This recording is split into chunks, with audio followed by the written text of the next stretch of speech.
Let's talk a little bit more about the coronavirus pandemic. Joining us now, Devra Davis. She's an epidemiologist advising governments and policymakers. She's worked with the World Health Organization, the United Nations, and the International Monetary Fund. Devra, we had a piece from Jim Spellman a bit back where he talked about the cherry blossoms and how it's attracting people. We've seen all these spring breakers.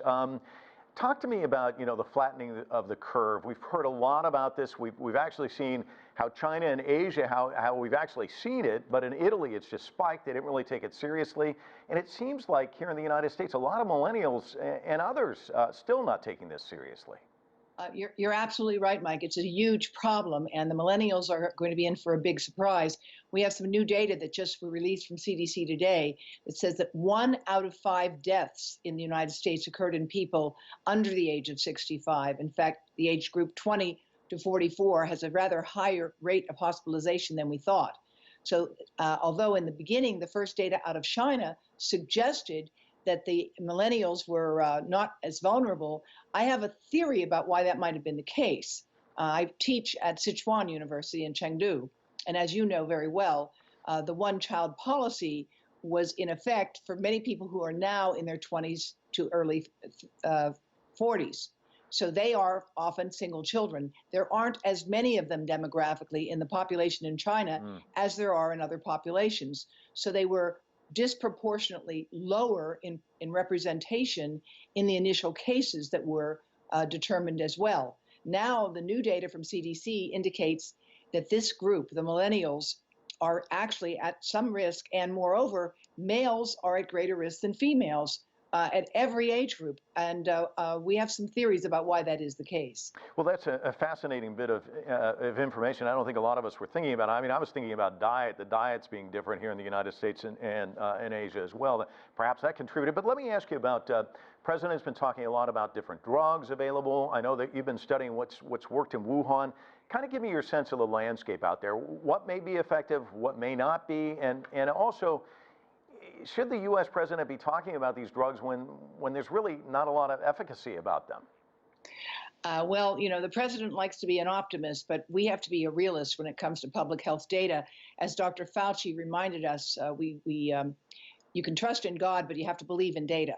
And the data at this point do not exist to show that chloroquine or hydroxychloroquine or some of the other antivirals that have been effective against Ebola, that they necessarily would be effective against the mutated coronavirus, COVID-19. In fact, we have reason for concern that those drugs might not work as well, or they could create what's called a cytokine storm. And in people who are already compromised by the coronavirus, they may also have underlying cardiac issues, because we are seeing more and more of that show up as well. So I think we need to be a little less enthusiastic about the drug option, and I'm very encouraged that the Shanghai Medical Society has actually recently made a recommendation about something that appears to work with a significant number of people in Wuhan. And I'm referring to the use of vitamin C prophylactically to be taken as a drug, but also apparently it's being used intravenously, and it is recommended now by the Shanghai Medical Society for the treatment of cases that are hospitalized. That is intravenous vitamin C.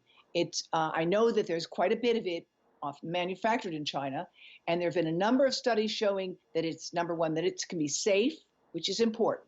Those studies have been done across the board, often with cancer patients, by the way, who have used it in combination with chemotherapy drugs. And there have been a number of studies now. I think the most remarkable one is, to be quite frank, is an anecdote. It's not a study, but I want to share it with you if I may. There was a family of 5 adults in Wuhan. The oldest member of that family became quite ill. She, in fact, developed the virus. All the members of that family every day took vitamin C, between 3 to 6 grams, as much as you can take without having upset stomach. The woman who was elderly was hospitalized with coronavirus. She went into the ICU, and as you know, more than half of those who go into the ICU that are elderly do not come out. The family insisted that she be given intravenous vitamin C while she was in the ICU. None of the family members, not a single one, developed the virus, although they were all taking care of this sick woman. and she recovered. Now, that's an anecdote. It's not the data that we need. However, when you tie that to other studies that have been done, and there have been some studies done on vitamin C, it's now, I think, very important for China, but also for the rest of the world to understand that vitamin C may turn out to be a very promising therapy, a therapy for people who are sick, and more importantly, can be used as a preventive agent, I think, for the rest of us. Well, So Devra, unfortunately, we'll run out of time, but thank you so much, and it's always good to end on a positive note. So you've given us a little something positive, which is not a lot of it out there right now. Thank you very much.